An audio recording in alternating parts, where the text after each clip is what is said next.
Hey everyone and welcome to the channel. My name is Ash and I am here with a review of EchoBlade on Xbox. Now, this was developed by Sunset Arctic Games, originally released in May for PC, but it's now out on consoles thanks to publisher eastasiasoft Limited, who were kind enough to send us a copy to do this video, so big thank you to them for that.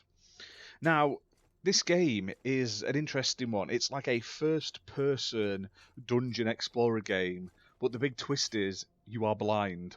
So you're trapped in this dungeon tower, you can't see anything, and you basically have to find your way out while using sort of like echolocation, sort of sonic resonance, that sort of thing. It reminds me of the whale from Finding Dory, where it bounces off and it sort of projects a picture. So every sort of footstep, every clank of metal, every time you attack, anytime you make a noise, every time enemies make noises and stuff like that, it sends out a sort of wave of this sonic resonance, and that therefore gives you some sort of vision on the screen. Other than that, it's going to be pitch black. Now, overall, the game, when you hear that in like description, it doesn't sort of grip you straight away. But honestly, it was quite a fun little game. The overall premise is quite cool. Like, I've played some of these blind games before, and some of them have been literally just black screens, whereas this one has a variety of different things you've got to avoid. Not only do you have to avoid enemies, you've got traps, you've got to find keys to unlock doors and stuff like that. And it's quite interesting, sort of exploring all of the sort of dungeon rooms and stuff through a sort of semi-linear RPG-esque setting. Now, as you progress, you'll kill enemies, either by using your sword or by your crossbow. Killing so many enemies will level you up and give you new abilities, which you can then spend your upgrade points on. These mainly sort of, you heal better, you take less damage, you fire more arrows, you're quicker, stuff like that. They don't make a huge difference to the core gameplay, but they do make it easier for you as you progress.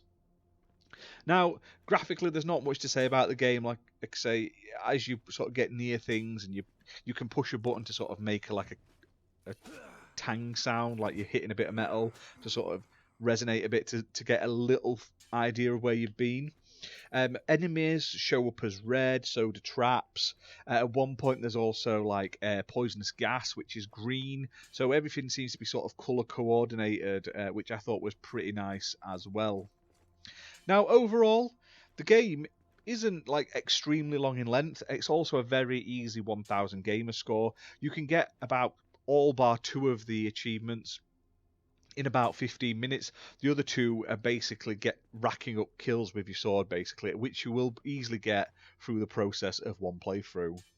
Now, the game's playable on Xbox One and Xbox Series X and S. I reviewed this on an Xbox Series X console. Obviously, it's also out on PC, Switch, and PlayStation. On Xbox, it's optimized for Series X and S with 4K resolution, 60 FPS, and smart delivery. Now, it's priced at £8.39 normally, but it's currently got a launch sale of £1.68 off, so you can buy it for the next 7 days at time of recording for £6.71. So it's an interesting sort of dungeon plodding game where you're going from room to room, just working your way through like a map. That's quite cool. Every time you sort of go up a level, it does load up into a new zone. And I also like the sort of way it works with the blindness. I was expecting it to be much worse than it actually was. Plus, it's also easy achievements and trophies for you trophy hunters out there. My only major complaint of the game is the soundtrack isn't that great. I assume that's because you're supposed to be blind and using the sound to your advantage, but there is a big lack of any sort of background music as such to keep you going. It just felt a little flat in that sense. And it is pretty samey as you progress through the game, so if you don't like it within the first sort of 20 minutes, you're not going to like the rest of the game. It doesn't...